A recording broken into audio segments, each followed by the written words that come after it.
میں حضرت اقدس حضرت مولانا سلمان صاحب بجرونی استاذ حدیث دارالعلوم دیوبند سے بصد ادب و احترام درخواست کرتا ہوں کہ حضرت اپنے نورانی کلمات سے حاضرین کے قلوب کو منور فرمائیں۔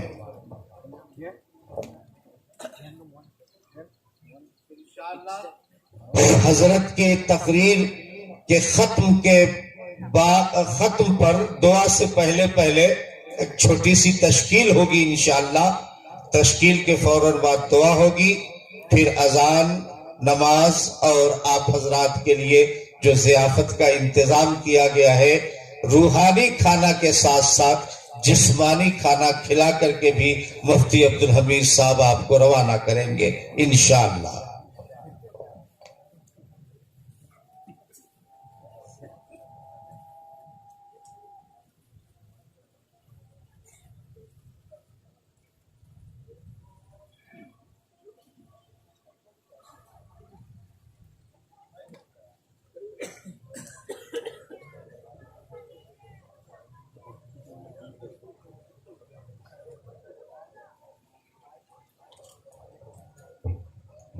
چل گیا۔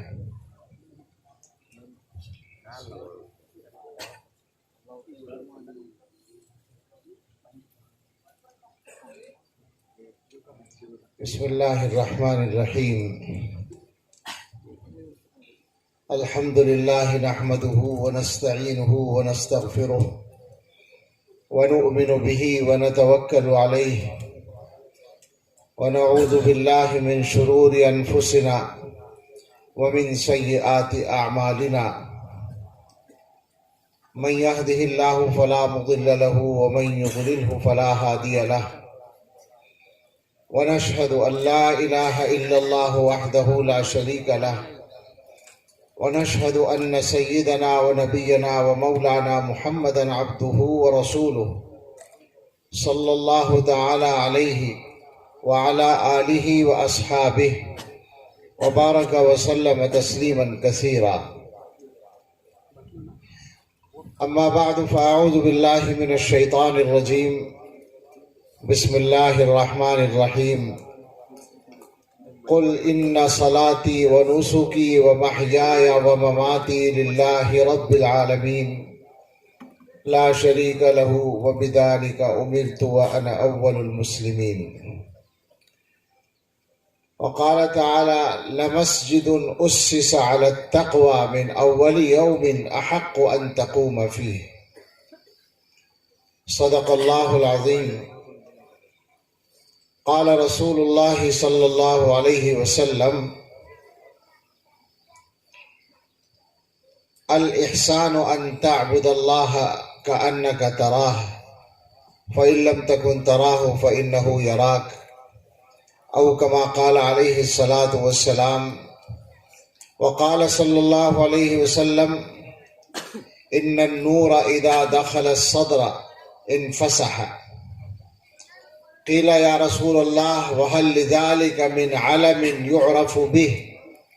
قال نعم، التجافي عن دار الغرور والإنابة إلى دار الخلود والتأهب للموت قبل نزوله، أو كما قال عليه الصلاة والسلام سبحان ربك رب العزة عما يصفون وسلام على المرسلين والحمد لله رب العالمين، اللهم صل على سيدنا محمد وعلى آل سيدنا محمد وبارك وسلم، اللهم صل على سيدنا محمد وعلى آل سيدنا محمد وبارك وسلم، اللهم صل على سيدنا محمد وعلى آل سيدنا محمد وبارك وسلم۔ اللہ تعالیٰ کا شکر ادا کرنے کے بعد پہلی بات یہ کہ بہت لمبی گفتگو کا موقع نہیں ہے اور نہ ضرورت ہے۔ ہمارے بزرگ حضرت مولانا محمد شاکر صاحب دامت برکاتہم نے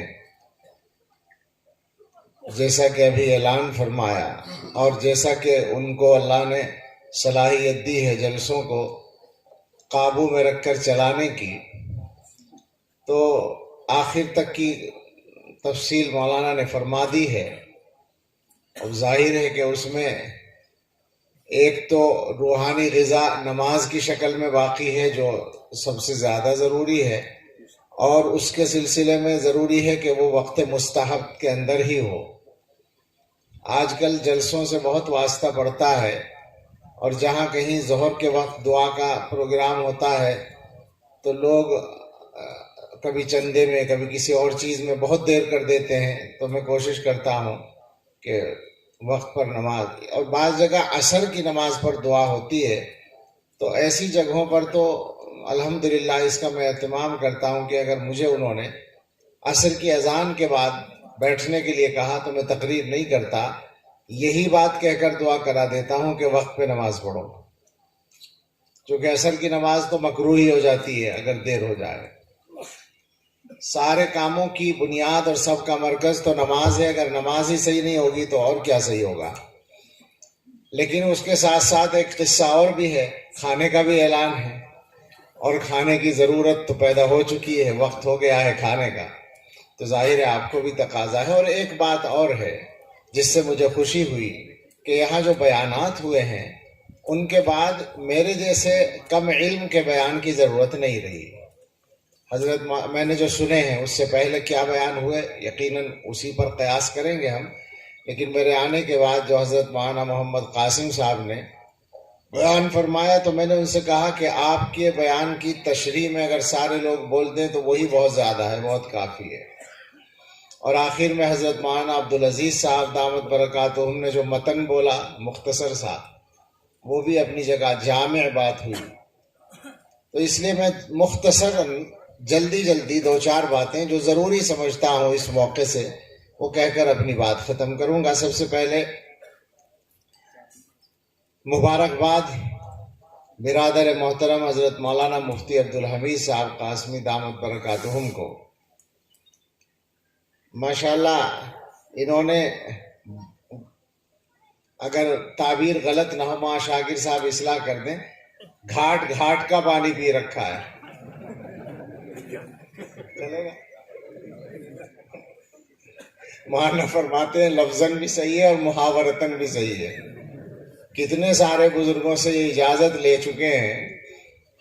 میں تو اتنا ناقص آدمی ہوں، میرا تو نہ کوئی شیخ اول نہ ثانی نہ ثالث، شیخ واحد ہے بس، ایک ہی در پہ ہم پہنچے ہیں۔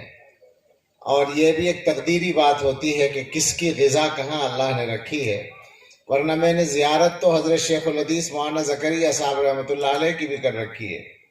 میرے والد رحمۃ اللہ علیہ ان سے بیعت تھے، اور ان سے پہلے حضرت مدنی رحمۃ اللہ علیہ کے تو وہ شاگرد ہی تھے، اور وہ چاہتے تھے ہمیں بھی ان سے بیعت کرائیں شیخ الحدیث صاحب سے، لیکن وہ بالکل آخری زمانہ تھا۔ اور اس کے بعد تو بہت سارے اکابر کو دیکھا، لیکن اللہ جانے وہیں رہتے ہوئے، اکابر کی مجلسوں میں جاتے ہوئے، تعلق رکھتے ہوئے، تصوف کی ضرورت جانتے ہوئے، اور کچھ نہ کچھ تعلق ویسے بھی رکھتے ہوئے بیعت کی توفیق کسی سے نہیں ہوئی تو الحمدللہ حضرت جی دامت برکاتہم سے، اور وہ بھی بالکل اچانک۔ دیوبند میں حضرت کا قیام جو ہوا تو 4 دن تک انتظامی معاملات میں بطور ذمہ داری کے ہم شریک رہے اور بیعت نہیں ہوئے۔ آخری دن بالکل چلنے سے چند گھنٹے پہلے چند لوگ بیعت ہو رہے تھے تو ہم نے بھی رومال پکڑ لیا۔ اللہ تعالیٰ جس چیز کا جو وقت مقرر کرتے ہیں اسی وقت ہوتی ہے۔ پہلی بات تو اس موضوع پر اگر کہنی ہے تو وہ ہمارے تمام بزرگوں کا یہ پیغام ہے کہ ہمارا جو تصوف ہے اس کا نام حقیقت میں احسان ہے، قرآن کی زبان میں بھی اور حدیث کی زبان میں بھی۔ قرآن کی زبان میں ایک نام اور ہے تزکیہ، یزکیکم، جو پیغمبر صلی اللہ تعالی علیہ وسلم کے فرائض میں سے ہے، انسانوں کو صاف کرنا، ستھرا کرنا، پاک کرنا، برائیوں سے پاک کرنا۔ اور اسی کی ایک تعبیر حدیث میں آئی ہے، اور گویا کہ وہ خلاصہ ہے، یا یہ کہہ لیں کہ وہ نتیجہ ہے احسان، کہ جب انسان پاک صاف ہو جائے تو اب جب وہ عبادت کرے گا تو عبادت کا درجہ، عبادت کی کیفیت یہ ہوگی کہ وہ اللہ کی عبادت ایسے کرے جیسے اللہ کو دیکھ رہا ہے، اپنے مالک کو دیکھ رہا ہے۔ یہ حدیث میں حضور علیہ السلام نے بیان فرمایا. یہ حدیث جبریل کا حصہ ہے، اور حدیث جبریل خود اتنی لمبی ہے کہ اس کا ترجمہ ہی کرنے کا موقع نہیں ہے، لیکن میں خلاصے کے طور پر، چونکہ یہاں علماء کی بھی ایک بڑی تعداد الحمدللہ موجود ہے، یہ عرض کرتا ہوں کہ ہمارے مسلک دیوبند کا خلاصہ حدیث جبریل سے لیا گیا ہے، پورا مسلک دیوبند، اور ہمارے بزرگوں نے اس کو واضح کیا ہے. اور چونکہ ہمارا تصوف بھی مسلک دیوبند کے تابع ہے، اس سے ہٹ کر نہیں ہے، اس لیے بھی وضاحت اس کی ضروری ہے. ہمارے حضرت مولانا شیخ ذوالفقار احمد صاحب نقشبندی دامت برکاتہم خود وہ اکابر دیوبند کے اس سلسلے میں علوم کو پیے ہوئے ہیں، اور ان کی فکر اور ان کا نظریہ وہی ہے. انہوں نے تصوف کی تشریح شروع کی زامبیا میں، تو پہلے دن بات یہاں سے شروع کی کہ مسلمان ہونے کے بعد، کلمہ پڑھنے کے بعد آدمی کے لیے ضروری ہے کہ وہ امام ابو حنیفہ رحمۃ اللہ علیہ یا جس بھی امام کی وہ تقلید کرے. پہلی بات تو یہ فرمائی کہ امام کی تقلید ضروری ہے ہدایت پر قائم ہونے کے لیے. اور اس کے بعد یہ فرمایا کہ آگے چل کر بھی چونکہ تفصیلات میں فرق ہو گیا ہے، تو ضروری ہے کہ آدمی اکابر علماء دیوبند کے راستے پر قائم ہو. یہ چیز چھپی ہوئی ہے معارف السلوک میں، آپ پڑھ سکتے ہیں. حضرات علماء دیوبند نے دین کا خلاصہ 5 چیزوں کو قرار دیا ہے. ہم نے اپنے استاذ محترم حضرت مولانا ریاست علی صاحب بجنوری رحمۃ اللہ علیہ سے، اور انہوں نے اپنے استاذ فخر المحدثین حضرت مولانا فخر الدین مراد آبادی رحمۃ اللہ علیہ سے اس کو نقل کیا. فرماتے ہیں کہ 5 چیزیں ہیں. اصل تو قرآن و حدیث ہے. قرآن و حدیث کی روشنی میں فقہ تیار ہوا ہے. تو حدیث جبریل میں پہلے ایمان کو بتایا گیا، پھر اسلام کو بتایا گیا، پھر احسان کو بتایا گیا. تو ایمان تو نام ہے عقائد کا، اور اسلام نام ہے احکام کا. قرآن و حدیث تو اصل ہے، لیکن جب عملی احکام کی تفصیل کی گئی، جس کو اسلام کہا گیا، نماز، روزہ، حج، زکوٰۃ، تو وہ بن گیا فقہ. تو اب ایک قرآن، ایک حدیث، ایک فقہ. اور اس کے بعد اسی حدیث میں ایمان کی الگ سے تفسیر کی گئی ہے. ان تؤمن باللہ وملائکتہ وکتبہ ورسلہ والیوم الآخر والقدر خیرہ وشرہ من اللہ تعالی والبعث بعد الموت. تو یہ ہو گیا عقائد کا علم، جس کو علم کلام کہتے ہیں. اور اسی حدیث میں فرمایا ایمان اور اسلام کے بعد جبریل علیہ السلام نے سوال کیا ہے احسان کیا ہے. تو آپ نے فرمایا احسان یہ ہے کہ اللہ کی عبادت ایسے کرو گویا تم اللہ کو دیکھ رہے ہو. اگر اللہ کو نہیں بھی دیکھ رہے تو اللہ تو تمہیں دیکھ ہی رہا ہے. یہ احسان ہے جس کو تصوف کہتے ہیں. تو علماء دیوبند نے اس کو 5ویں چیز قرار دیا. تو اب خلاصہ ہو گیا قرآن، حدیث، فقہ، کلام اور تصوف. ان 5 چیزوں کو ہمارے اکابر کے طریق پر جو آدمی جانتا اور مانتا ہے وہ صحیح مسلک پر ہے. ہمارے اعتبار سے ہمارا خیال یہی ہے، اور ہم اس کو قرآن و سنت کی روشنی میں ثابت کر بھی سکتے ہیں اور صحیح سمجھتے ہیں. اللہ تعالی ہم سب کو اسی راستے پر قائم رکھے. اب دوسری بات یہ کہ اس ساری سرگرمی کا خلاصہ کیا نکلے گا. یہ جو محنت ہوگی تصوف کی شکل میں، اس کا مقصد کیا ہوگا؟ اس کا مقصد وہی کیفیت احسان حاصل کرنا. الفاظ بدل کر قل ان صلاتی و نسکی و محیایا و مماتی للہ رب العالمین. نماز، قربانی، جینا، مرنا، سب کچھ اللہ کے لیے، اللہ کے لیے، دنیا کے لیے نہیں. اگر خانقاہ بنانے کا مقصد پیسہ کمانا ہو کسی کا، یا تصوف میں لگنے کا مقصد دنیا کی وجاہت حاصل کرنا ہو، یا دنیا والوں کی نظر میں بزرگ کہلانا ہو، یا لوگوں میں عزت کمانا ہو، تو لعنت ہے اس خانقاہ پر اور لعنت ہے اس تصوف پر.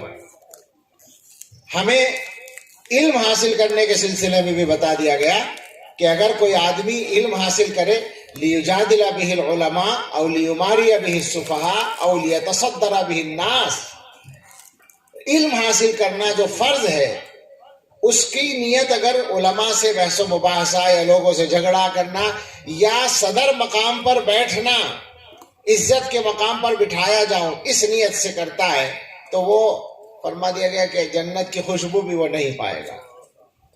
تو بالکل ہم سب کو سمجھنا ہے کہ مقصد کیا ہے. رسول اللہ صلی اللہ تعالی علیہ وسلم نے قرآن کریم کی ایک آیت کی تفسیر فرمائی. قرآن کریم میں اللہ تعالیٰ نے ارشاد فرمایا ان یہدیہ ومن یرد اللہ ان یہدیہ یشرح صدرہ للاسلام. یہی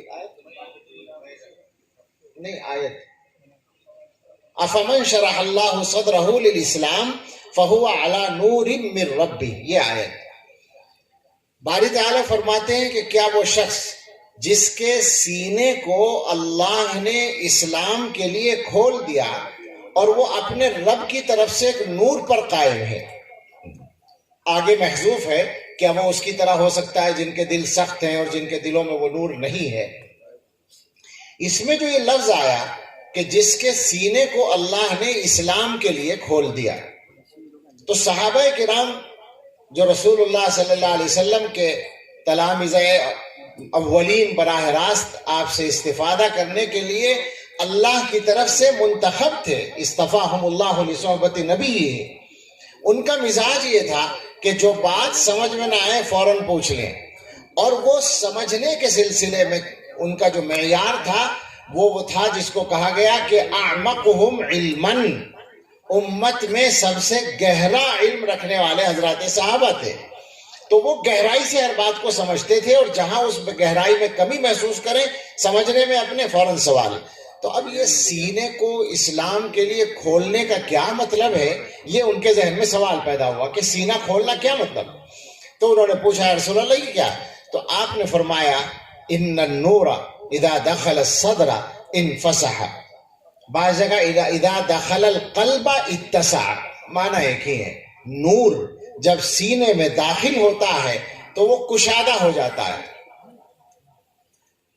یہ بات آپ نے فرمائی. پہلے کے مقابلے میں، آیت کے مقابلے میں کچھ واضح ہو گئی مگر پوری طرح واضح نہیں ہوئی. حضرات صحابہ سمجھ گئے کہ حضور صلی اللہ علیہ وسلم ان الفاظ سے زیادہ الگ نہیں جانا چاہ رہے. تو انہوں نے اب سوال بدلا. انہوں نے کہا یا رسول اللہ هل لذالک من علم یعرف به، کیا اس کی کوئی پہچان ہے، علامت ہے؟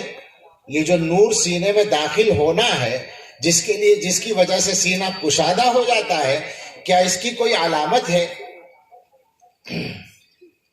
آپ نے فرمایا جی ہاں. 3 الفاظ فرمائے. یہ 3 الفاظ وہ ہیں جو ہر سالک کو اپنے دل پر لکھ لینے چاہیے. التجافی عن دار الغرور، یہ جو دھوکے کا گھر ہے دنیا، اس سے طبیعت کا بے رغبت ہونا. تجافی کے معنی چھوڑنا نہیں ہے. دنیا کو چھوڑ کے دنیا میں رہیں گے کیسے؟ دنیا کے سارے کام کرنے ہیں. چیز دنیا از خدا غافل شدن، نے قماش و نقرہ فرزند و زن. دنیا کپڑے اور بیوی اور بچوں کا نام نہیں ہے. دنیا نام ہے کہ اللہ سے آدمی غافل ہو. تو حضور نے فرمایا التجافی عن دار الغرور، اس دھوکے کے گھر سے دل کا بے رغبت ہونا. والانابۃ الی دار الخلود، اور جو ہمیشہ رہنے کا گھر ہے اس کی طرف طبیعت کا متوجہ ہونا. ہر بات میں یہ یاد رہنا کہ مجھے آخرت میں جواب دینا ہے. والتأہب للموت قبل نزولہ، اور موت کے آنے سے پہلے موت کی تیاری کرنا. یہ 3 باتیں علامت ہیں. یعنی جس آدمی کے سینے میں نور ایمان پوری قوت کے ساتھ جیسے اللہ تعالیٰ چاہتے ہیں اس طرح داخل ہو جاتا ہے تو اس کی زندگی میں 3 باتیں پیدا ہو جاتی ہیں. دنیا کا شوق نہیں رہتا، یعنی دنیا کے فائدے کے لیے آخرت کا نقصان کرنے کو وہ کبھی تیار نہیں ہوتا، اور آخرت کی طرف دھیان رہتا ہے، آخرت کی ہر وقت فکر رہتی ہے، اور موت کے آنے سے پہلے آدمی موت کی تیاری کرتا رہتا ہے. آپ اس علامت کی روشنی میں اپنے تمام اکابر کا جائزہ لے سکتے ہیں، بزرگوں کا جائزہ لے سکتے ہیں، تو پتہ یہ چلے گا کہ ان کے یہاں یہ چیز بدرجہ اتم ہے. پیسہ بھی کماتے ہیں، ہدیہ بھی قبول کرتے ہیں، دنیا کے سارے کام کرتے ہیں، گھر بھی بناتے ہیں، لیکن عالم یہ ہے کہ حکیم الامت حضرت اقدس تھانوی رحمۃ اللہ علیہ، عجیب بات ہے، الگ سے یہ فرما رکھا ہے کہ آدمی کو تھوڑا بہت پیسہ جمع کر کے رکھنا چاہیے اپنی قوت کے لیے، حضرت نے فرمایا ہے کہ میرے پاس جب تک 500 روپے موجود نہ ہو اطمینان نہیں رہتا. 500 روپے اب سے 100 برس پہلے فرما رہے ہیں، کم سے کم 5 لاکھ تو بن ہی جائیں گے. لیکن دنیا سے بے رغبتی کا یہ عالم ہے کہ ایک نواب صاحب نے 1 لاکھ روپیہ، 1 ارب بنے گا میرے خیال سے اس زمانے کا، 1 لاکھ روپیہ ہدیہ دیا. لیکن حضرت کے اصول کے خلاف، جو طریقہ تھا اس کے خلاف کام کیا. حضرت نے واپس کر دیا. انہوں نے خط لکھا کہ حضرت 1 لاکھ ہدیہ دینے والا مرید نہیں ملے گا کوئی. تو حضرت نے فرمایا 1 لاکھ واپس کرنے والا پیر بھی نہیں ملے گا. یہ ہے، یعنی ایک طرف تو یہ بات ہے کہ ضرورت کے لیے تعلیم دے رہے ہیں شریعت کی روشنی میں کہ پیسہ ہونا چاہیے، مگر ایک طرف 1 لاکھ کو واپس کر رہے ہیں. نہ لالچ دے سکی ہرگز تجھے سکوں کی جھنکاریں، تیرے دستے توکل میں تھیں استغنا کی تلواریں. شیخ الاسلام حضرت مدنی رحمت اللہ علیہ سفر کر کے پہنچے، غالباً یہ بھی 100 برس کے قریب ہو گئی، 1932 کی شاید بات ہے. سیوہارا میں کوئی جلسہ تھا اور کلکتہ سے آئے تھے اس وقت، یعنی دارالعلوم 32 کی نہیں بات ہوگی اور پہلے کی ہوگی، 27 میں تو دارالعلوم میں آ گئے، 25 کی ہوگی شاید. کلکتہ سے تشریف لائے، ظاہر ہے اچھا خاصا خرچہ بھی ہوا ہوگا. جلسے والوں نے 100 روپے غالباً ہدیہ دیا، وہ بھی بڑی رقم تھی. 100 روپے اس زمانے میں تنخواہ بھی نہیں ہوتی تھی 100 روپے. حضرت نے کہا نہیں مجھے نہیں چاہیے. کہا کہ حضرت اتنی دور سے آئے. فرمایا کہ یہ حساب کا پرچہ ہے، میں نے جو خرچ کیا ہے وہ یہ ہے، اس کا دگنا کر کے واپسی کے اعتبار سے آپ مجھے دے دیں. چند روپے تھے وہ، 6-7 روپے، اس کے علاوہ کچھ نہیں چاہیے. یہی معمول تھا. اور یوں مکان بھی بنایا، قرضہ لے کے مکان بنایا، پھر قرضہ ادا کیا. تو مطلب یہ کہ دنیا میں رہنا ہے. حضرات صحابہ کا جو طریقہ ہے کہ دنیا کے سارے کام کرنے ہیں، حضرات صحابہ رضی اللہ تعالی عنہم اور ان کے طریقے پر چلنے والے تمام علماء امت کو اگر آپ دیکھیں گے تو یہ محسوس ہوگا کہ بظاہر وہ عام انسانوں کی طرح آپ کو نظر آئیں گے، لیکن اسی کے اندر وہ اللہ تعالیٰ کے مقرب ترین بندوں جیسی زندگی گزار رہے ہوں گے. یہ صحابہ کا طریقہ ہے.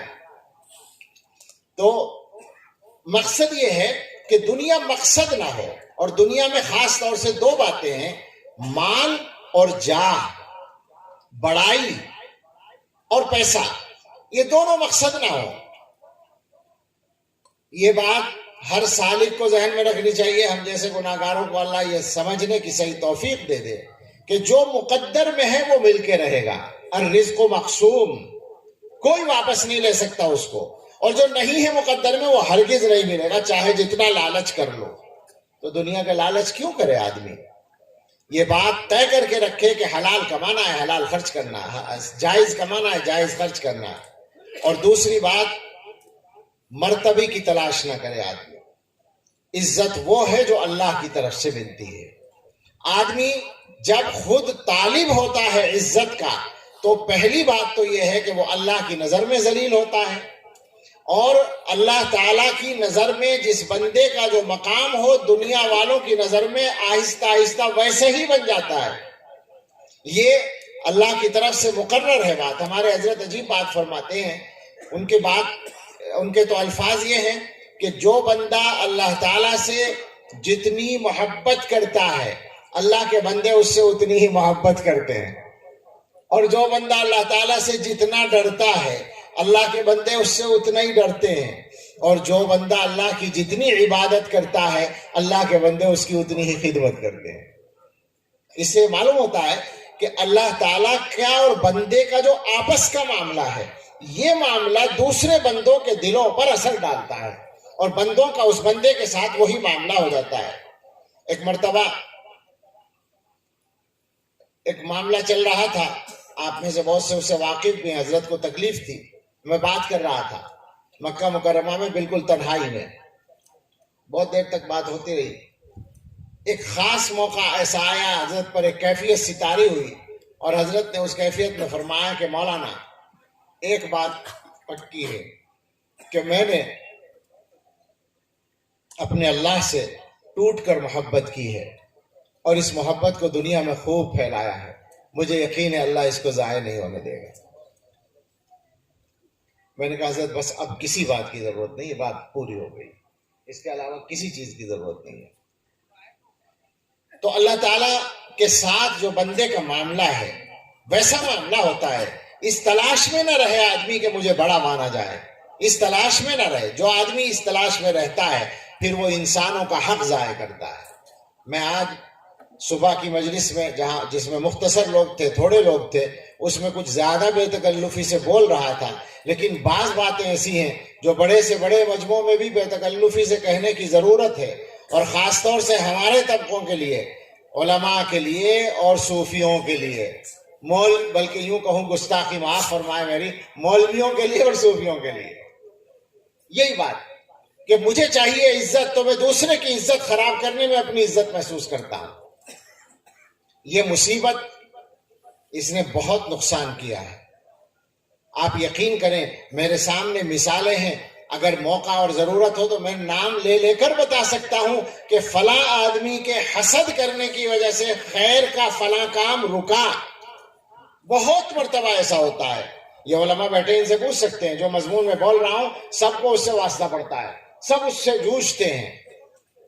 حسد سب میں ہو سکتا ہے، لیکن اگر عالموں میں ہو تو بہت برا ہے مگر بہت ہوتا ہے، صوفیوں میں ہو تو بہت برا ہے مگر بہت ہوتا ہے، مگر ظاہر وہی ہوتا ہے جہاں مقصد پہ نظر نہیں ہوتی۔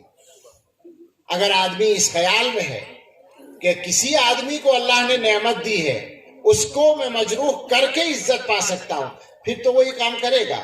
لیکن یہ بات ذہن میں رکھنی چاہیے کہ عزت بھی اللہ کی طرف سے مقرر ہے، رزق بھی اللہ کی طرف سے مقرر ہے، اور اللہ تعالیٰ جانتے ہیں کہ اپنی رحمت کو کس طرح تقسیم کریں۔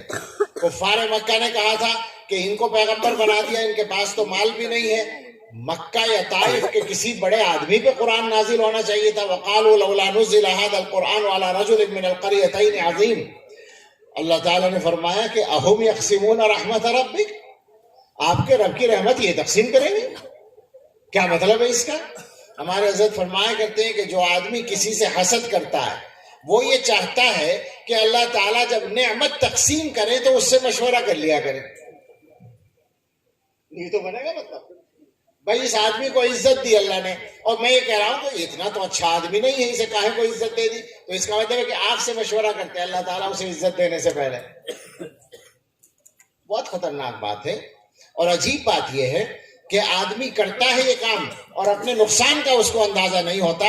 الحسد یاکل الحسنات کما تاکل النار الحطب، حسد نیکیوں کو ایسے کھاتا ہے جیسے ایندھن کو آگ کھا لیتی ہے۔ اس موضوع پر مجھے تفصیل میں نہیں جانا، لیکن صحیح بات یہ ہے کہ ایسے موقعوں پر یہ پیغام چلا جانا چاہیے کہ ہمارے جتنے دینی کام ہیں، ہمیں ان دینی کاموں کے انجام دینے میں آپس میں ایک دوسرے کا خیرخواہ بن کر کام کرنے کی ضرورت ہے، ورنہ آپ کی دشمنی کے لیے اللہ کے فضل سے دشمن بہت ہیں۔ اگر آپ کو دشمنوں کی کمی محسوس ہو رہی ہو تو ذرا سا آنکھیں کھول کر دیکھ لیں، دشمن بہت ہیں۔ آپس میں کیوں دشمنی کرتے ہیں بابا؟ مدرسوں والے ہیں تو مدرسوں کے دشمن امریکہ سے لے کر ہندوستان تک بڑی بڑی طاقتیں ہیں جناب، اور ان کے بڑے بڑے دماغ اور بڑے بڑے بجٹ خرچ ہو رہے ہیں اس کام کے لیے کہ ان مدرسوں کو ختم کیا جائے۔ تو مدرسے والے